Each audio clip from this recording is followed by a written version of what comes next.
Okay, welcome, John Moss. John Moss of Thank the you. UK, Cornwall. Did I say that right? Cornwall? You did. Oh, it's You so did. good to see you. It's been, what did we say, 10 years 10 years at since we last least? met in Malvern. Yes. Yes, That's right. 2011 at the British Society of Dowsers. And so for those that don't know you, I have a thing on a little bio on you here. So John has been dowsing for over 20 years and teaching for 15. He's primarily an earth energy dowser and archaeological dowser. The it looks like you're chair of the Cornish Ancient Sites Protection Network. Wow, that's a That's right. mouthful. And vice chair of the Penwith Landscape Partnership. What does that organization do? Well, the first one, the Ancient Site Protection Network, has been going for 20 years or thereabouts. And it's a small group of volunteers who look after about 15 of the ancient sites in West Penwith, which is the tail end of Cornwall, a bit towards Land's End. And it's an area where there are at least 400 ancient sites. It's a treasure trove of Bronze Age, Iron Age, Neolithic sites. Fascinating places, stone circles, ancient tombs, all that sort of thing. So it's a group we get together and clear away the rubbish, weeds, keep them accessible for people. The Penwith Landscape Partnership is a lottery-funded 5-year mission, like Star Trek, to actually do all sorts of other things within West Penwith to improve access to the sites and all the rest of it. So it fits in very nicely with CASPN, but it also to help farmers renovate old redundant farm buildings and turn them into something useful. It's a cultural thing, so it helps promote the Cornish language. It promotes the Cornish legends, of which there are lots down here, because we're surrounded by fairies and pisci and all the rest of it. We've got lots of legends of giants. It goes on and on and on. We're a funny lot down at the end of Cornwall. But seriously, it's a very strange area of Cornwall. It's right down the end. If your viewers want to look at a map of Great Britain, if they don't know where Cornwall is, it's down the bottom on the left-hand side, and it's the bit that pokes out into the Atlantic. It's very much a remote place, really, within Great Britain. And I've always had a desire to visit Cornwall. Yeah, it's wonderful. We've got lots of special places like St. Michael's Mount that people know about. Can you mention that again? St. Michael's? St. Michael's Mount, which is a little tiny mountain hill with a castle on top in the middle of the bay and all sorts of things. So yeah, wonderful place to explore. Wonderful.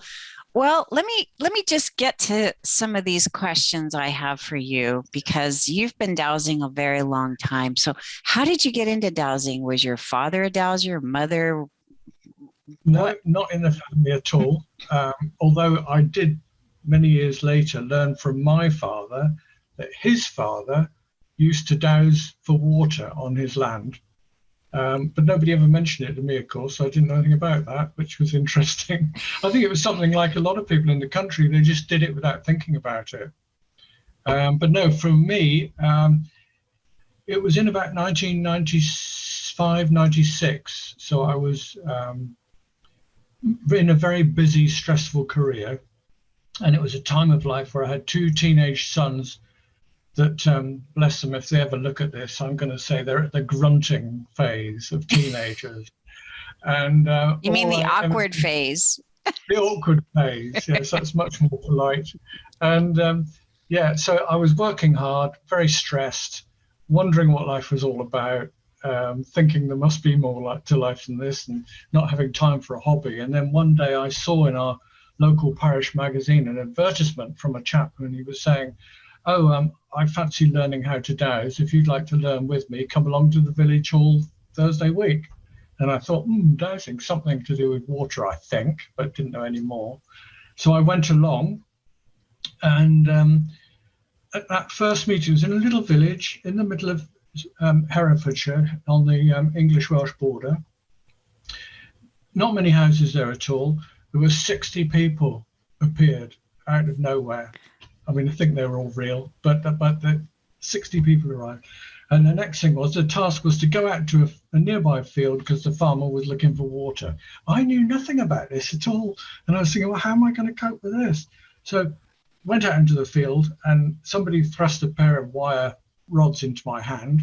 And I said, well, what do I do with this? I'll just think about water and walk across there.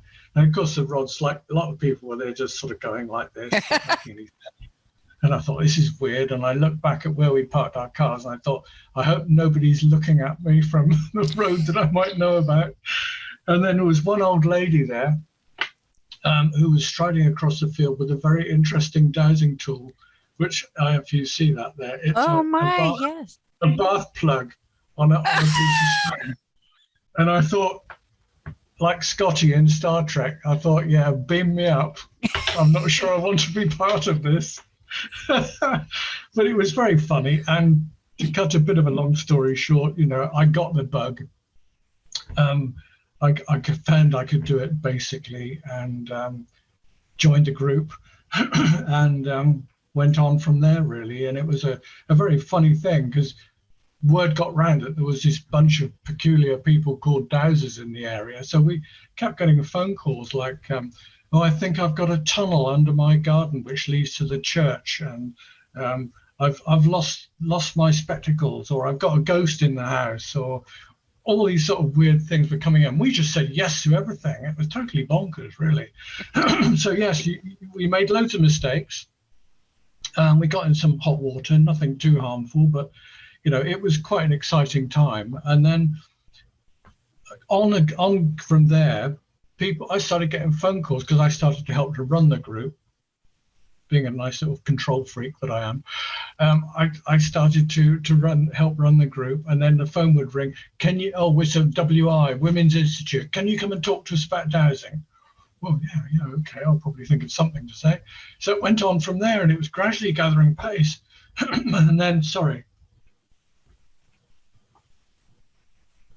And it was gradually gathering pace. And then I heard about the British Society of Dowsers. And I thought, well, this is quite funny. I'd never heard of this. And so perhaps I ought to join. And one or two of us in our little group did the same thing. And in those days, which would have been in about 1997, it was a very formal group. There were a lot of ex-army officers who'd learnt to dowse on military expeditions years before. Very formal. And I had a letter back saying, "Dear Mr. Moss, your application to join the society has been received and will be placed before council at the next meeting for consideration." And I imagine this uniformed flunky coming forward with a velvet cushion, and on it was my application form laying before the council. "You are my lords. This miserable little chap wants to join us." I mean, good grief. I thought, what am I getting into here?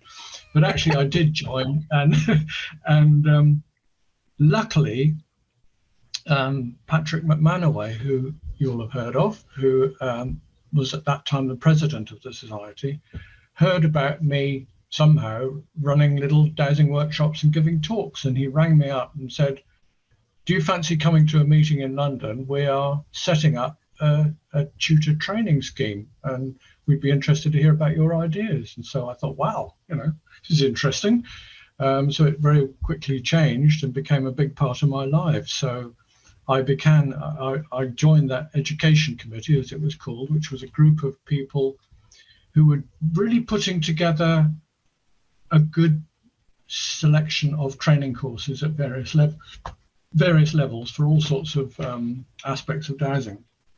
And I'd already thought it was a good idea because I'd attended a few talks and workshops.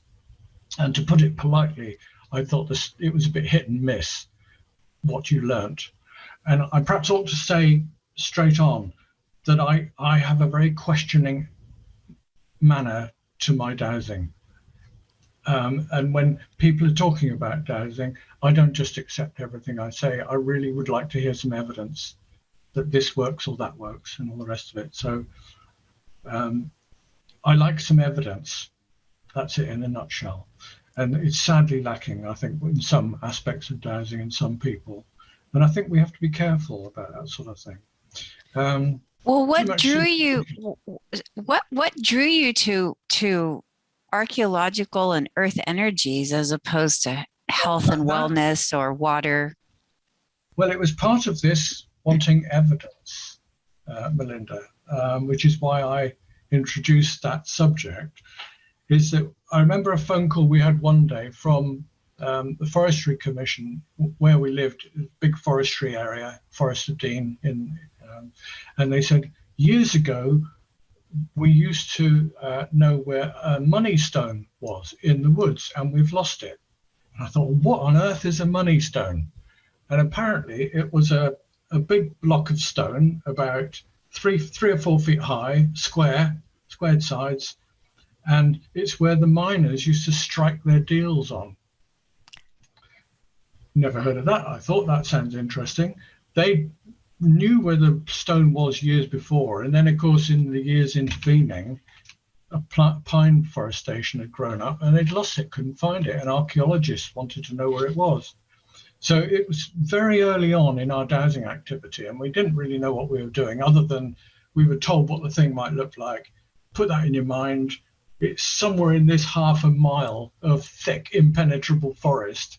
So go and find it, please. So we all spread out along the forest track on 2 sides and all disappeared into this thick, impenetrable forest, brambles and bracken and trees and whatnot.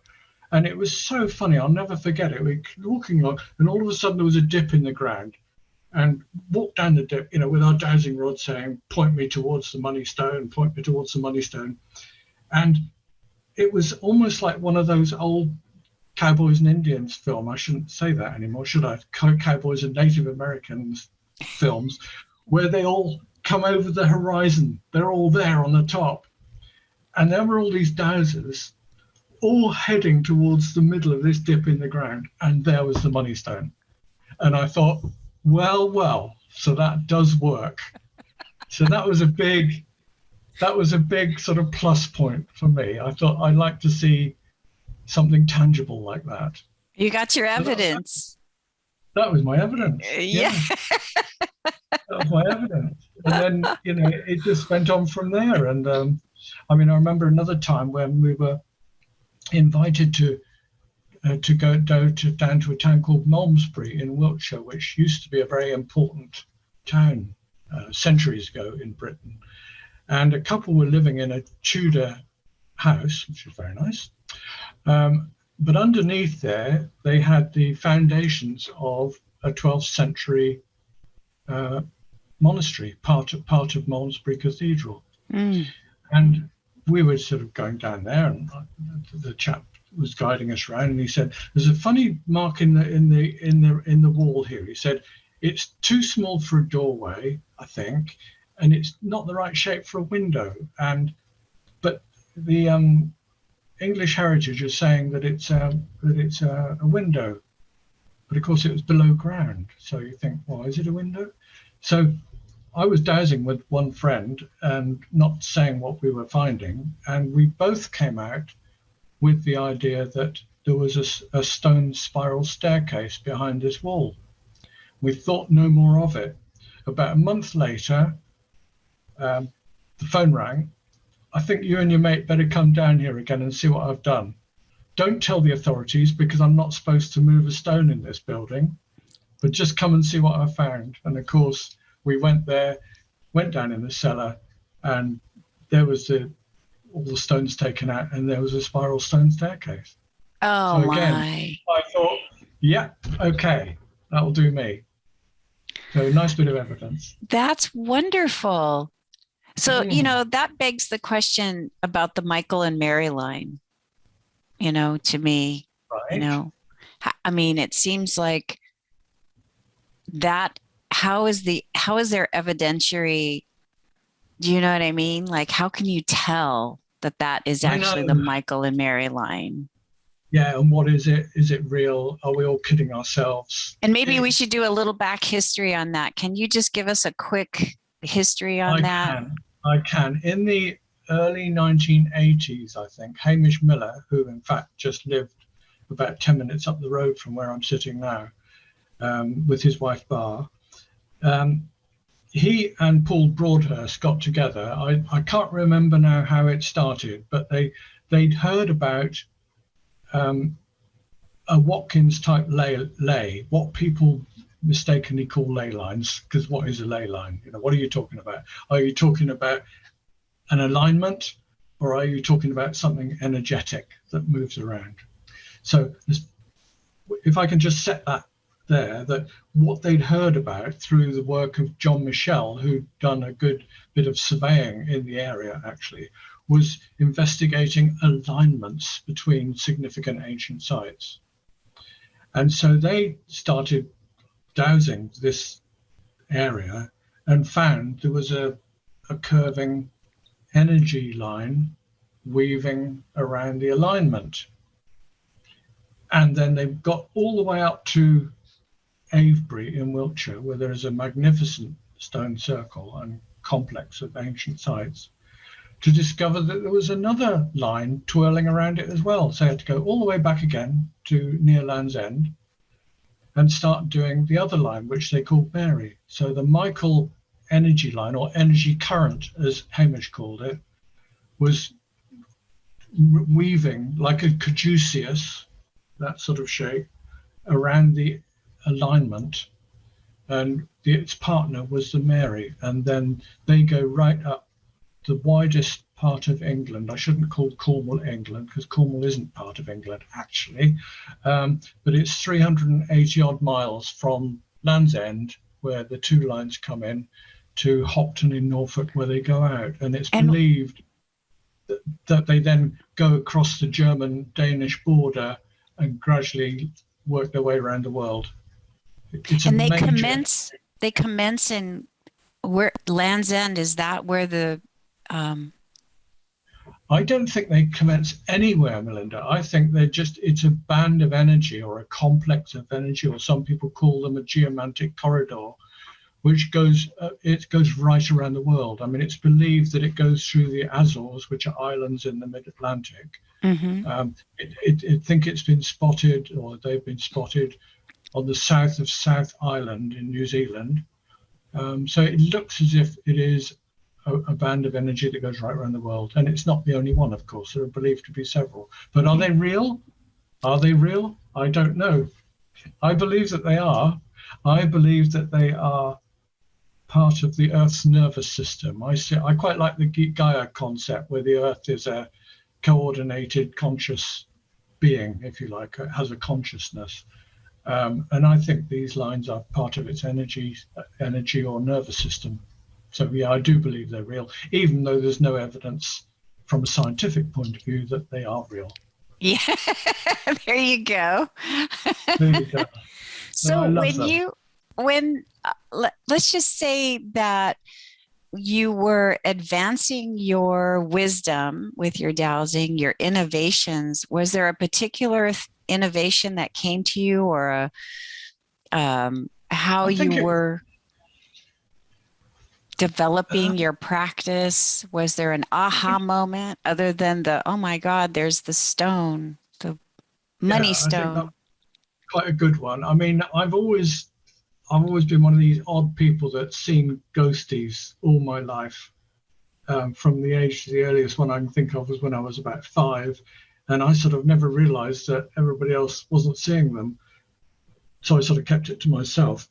But all this slipped into great shape when I started dowsing people's houses for problems that they had, and ended up interacting with these spirits, and realized that you can talk to them just like you and I are talking now. And that's sometimes all they want, is to be acknowledged. And so that was quite a big aha moment. All that stuff that I've been experiencing all my life and not really talking about, it suddenly sort of fell into place. But I think it all comes in, just to backtrack slightly, to being involved with the education committee of the British Society of Dowsers, and setting up this wonderful series of courses which ran for 10 years, until unfortunately the society stopped doing them, it gave me a greater opportunity to learn with lots of different dowsers. And I think that was it, that people do things in different ways. They believe different things, but those that are sort of sensible ones, if I want to use that word, we're all on the same path. We just do it slightly different ways. And I think that's quite important for anybody learning. And that's one thing that I certainly learned, that people do it in different ways, but they're quite sensible to learn those different ways, because it's like having lots of different tools in your tool bag. And so, well, the funny thing was, though, just to backtrack to those early days in Malvern, that one day I had a phone call saying, did I know that the job of director of the British Society of Dowsers was vacant, being advertised? And I said, no, didn't know they were in Malvern, because at that time they were in Kent, which is the other end of our country. But anyway, I found out, yes, they were in Malvern, so I applied and got the job. And that was, I think, the biggest influence in my dowsing career. So I spent 9 years as director of the society, which gave me the opportunity to meet you and great dowsers from all over the world, which is a great experience. Lucky me. Yeah, yes. and it was very, very funny that when I got the job, I thought, this is fantastic. I've actually, because I'd given up career number 1 by that time, and number 2 I was getting fed up with. So this was career number 3. And I thought, this is great. I've been one of these lucky people that's turned a hobby into a job. And I thought that was great. And I thought, I'm going to be with like-minded people, and it's all going to be great fun. It's going to be wonderful. Little did I know that dowsers can fight like cats and dogs just like anybody else. So we're just as human. Dowsers are just as human. They you are. know, the spiritual path is elusive, sometimes. Yeah. So that sort of enabled me then to sort of develop as a tutor of dowsing. And I've taught dowsing for, you said it is about 15 years or so, normally running, I would say about 4 or 5 courses a year in sort of mostly earth energies, basic courses in earth energies are my favorite ones. So yeah, I'm continuing to do that. Of course, now with the COVID lockdown, it's all been blocked off at the moment, but I'm starting again soon. So the challenges in your field, what did you find were the challenges to what you wanted to do? Not as a director of the society, but as a dowser personally. As a dowser, that's much more interesting to talk about. I think the challenges, dowsing has this wonderful ability to lead us up the garden path. That's a sort of English saying, I don't know if you know it, that to mislead, that you can easily get misled. It's what you've always got to dowse. And I remember Sig Lonergan saying, you don't care what the answer is, you just want to know what the answer is. So you mustn't own it. If somebody says to you, oh, there's a pot of gold coins under that lawn there, you'll go there and you will dowse and it'll say, yes, there is a pot of gold coins under there, which of course there aren't. But it's very hard to break that suggestion. And so you've got to have faith in I think that's what taught me, is that fraction of a second between forming your target or your question and getting the response. And that's really important. And you sort of see some people, especially when they're learning, they're dowsing away and the tool's going, whatever tool. No, it's just that first thing. The answer isn't going to get any better by you keeping on. It's that first reaction that's so important. And the question you're asking. And I think more people have problems asking the right sort of question than many other aspects of dowsing. Yes, I've spoken to a few people who dowsers who say they make statements sometimes instead of questions, and they find that works better for them as a statement instead of a question. And the neutrality concept is a big one. I think when I made so many mistakes. I still step in it once in a while. We try to walk the garden path very gingerly.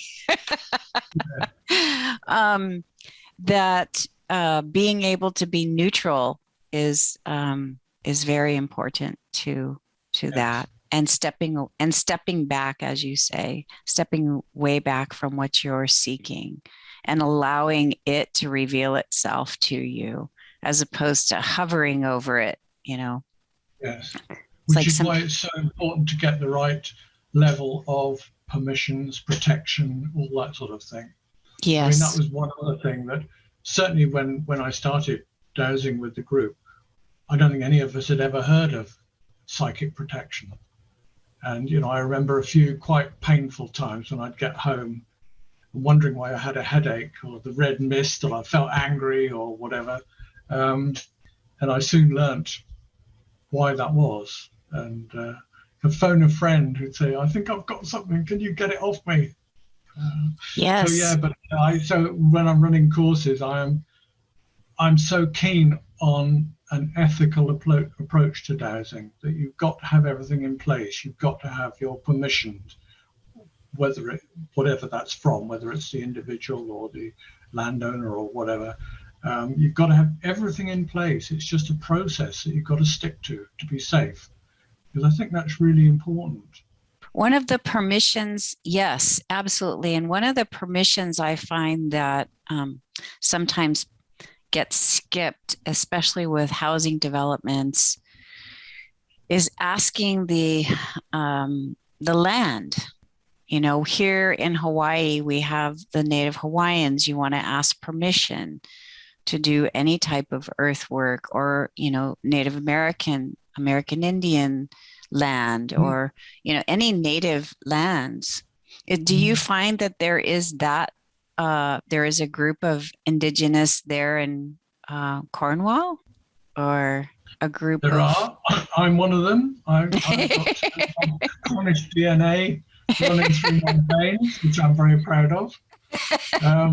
But yeah, but no, there is no such thing. But whenever I'm taking a group of people or running a course or going just myself, I will just stop and pause before I enter a stone circle, and I will say something to the effect, hello, hope it's okay if I come in and study your energies. I not mean to harm, blah, blah, blah.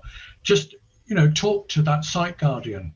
I believe they're there. There is some sort of consciousness in these ancient places. Yes. It was very funny. A few years ago, I was on a group. Somebody else was leading a group, and we were standing inside an earth castle, a round castle up on the moor, which was probably Iron Age, so, you know, 3 or 4,000 years old. And the chap who was guiding us was very knowledgeable, and he was talking away, chatting away. And I had one of my funny moments, because I looked up on the top of the rampart behind him, and I could see this person dressed in his Iron Age kit, sort of animal skins and leather and whatnot. And he was standing there, and he had a big grin on his face. And the thought came into my mind. He was saying, what do you know? And I thought that was marvelous. I just said, oh, thank you. Yeah.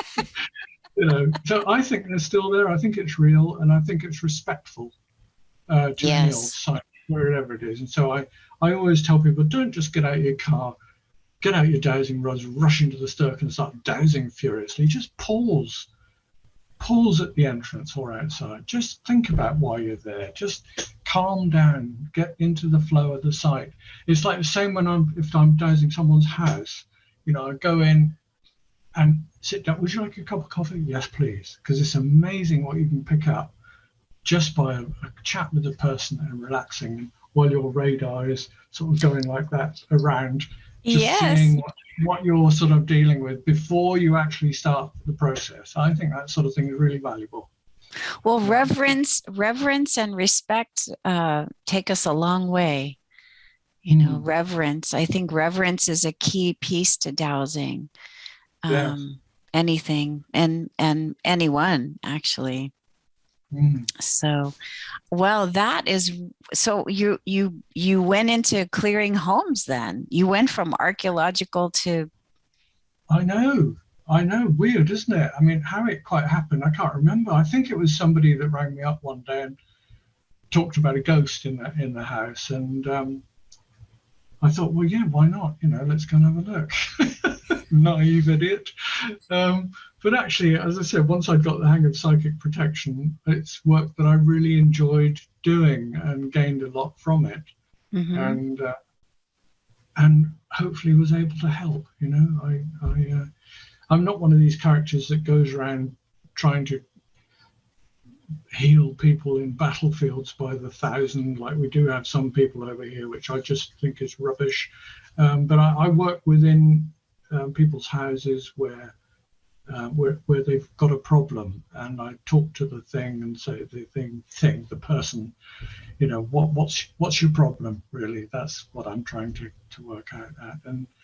And sometimes people like to keep their ghosts, of course, and that's always an interesting ethical question. Should you be going around moving them on to wherever we all go, or should you be leaving them in place?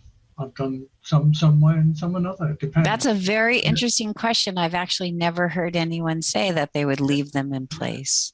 Oh yes, we even went to a haunted castle once down here as a group. We took our group Trencrom Dowsers in West Cornwall, and we took them to an old castle which is very haunted, and it trades on being very haunted. And the chap said, well, I don't mind you all coming here, but don't you dare get rid of any of our ghosts. That's fascinating. That's very tricky. I mean, you see, I feel quite uneasy about these ghost hunting organizations. I don't know if you have them over there, but certainly we do over here. And they go around with their meters and whatnot and try ghost hunting. And I've said to some of them before, actually, these were people just like you and me. Would you want to be treated like a plaything or an entertainment?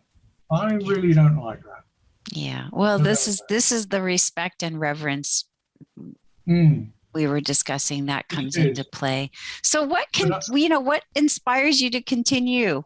What have you seen anything lately that you said, oh, that's interesting?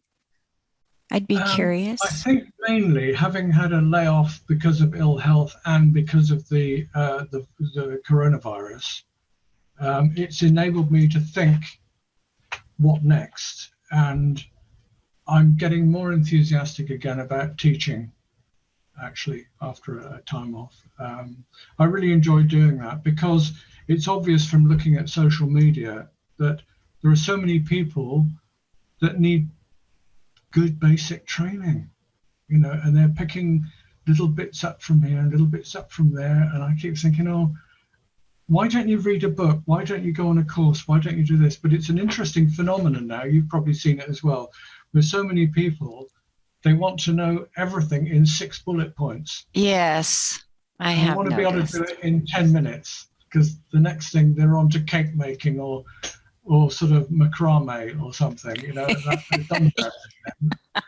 I just think this is a precious thing we're dealing with here.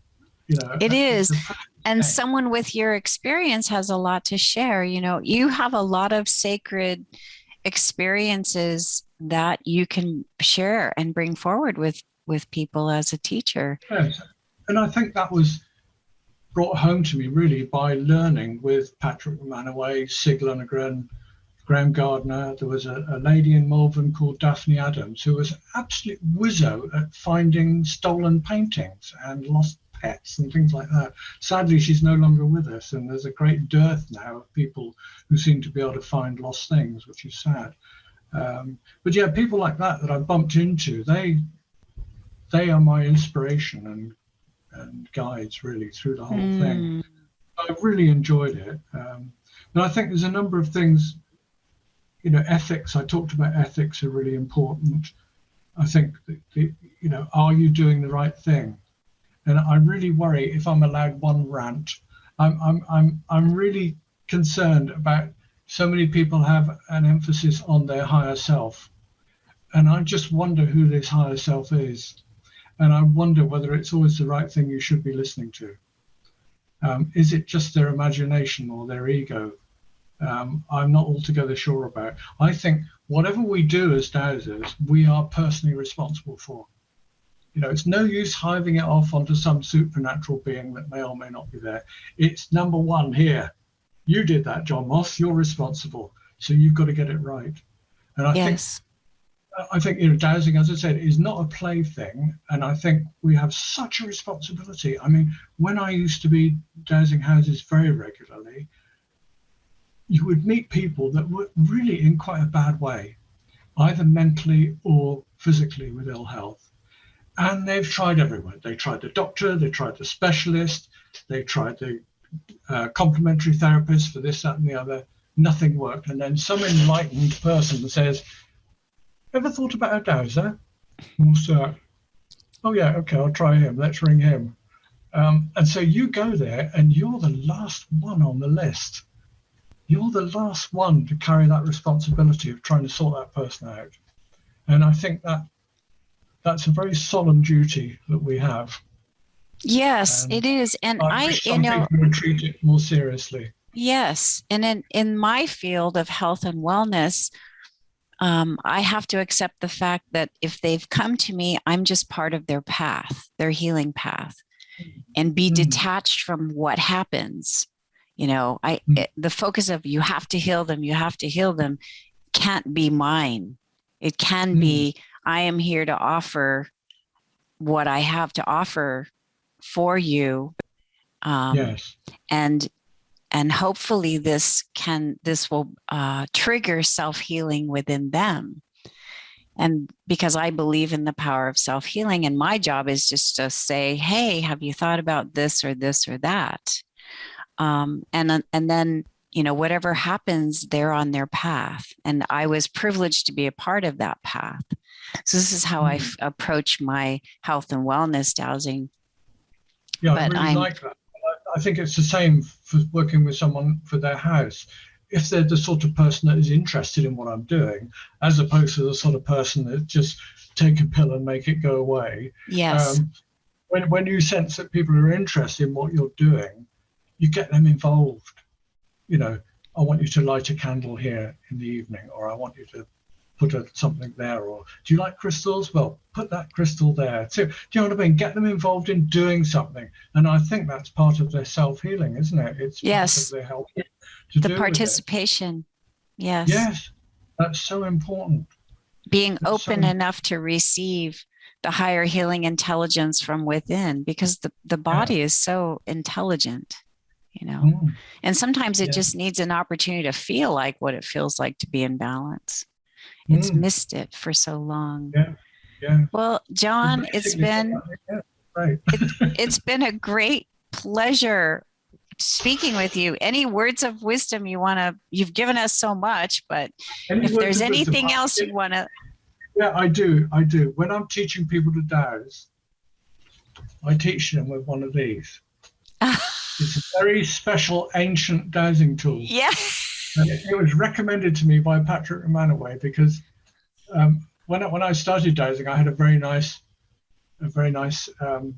quartz crystal, which I dropped on a farmhouse floor one day, a stone floor, and it shattered into pieces. And Patrick said to me, why don't you just use steel nuts? They're just as good as anything else, and you replace them. So everybody that comes on my course now has one of these, whether they've got their own pendulum or not. And it's really nice when they turn up on subsequent courses. And it's part of my mission to say the dowsing tool is just a needle on the dial. You are the dowser. Yes. The dowsing, whatever it is going on in here. Yes, that's right. I think that's a really important message. But of course, people being people, they will always say that their dowsing tool is special, or this one and that one. But I like the keep it simple message. I actually like the bathtub plug the best. Can you hold that? That's a good one. There you go. Good old bathtub. And of course, it works. It does. I've used a paper clip. I've used a key tied to a string. I've used a tea bag. When in a pinch, you just pick up a tea bag. Well, excuse me. I'm so sorry. I know you have loose leaf tea there. I wouldn't. No, we're into tea bags here. We're quite civilized. Oh. Oh, it's been a great pleasure. Thank you very much for taking the time to speak with me. I'm so grateful to you, and I know the audience is going to love your stories. This is just wonderful. Thank you. I'm going to stop, and thank you, John Moss, for joining us for this show, Dowsing Wisdom Keepers. It was just delightful to speak with you. Thank you, Melinda, and may the force be with you. Oh, thank you very much. With us all, with us all. Absolutely. Happy dowsing. Bye-bye. Yeah, bye-bye.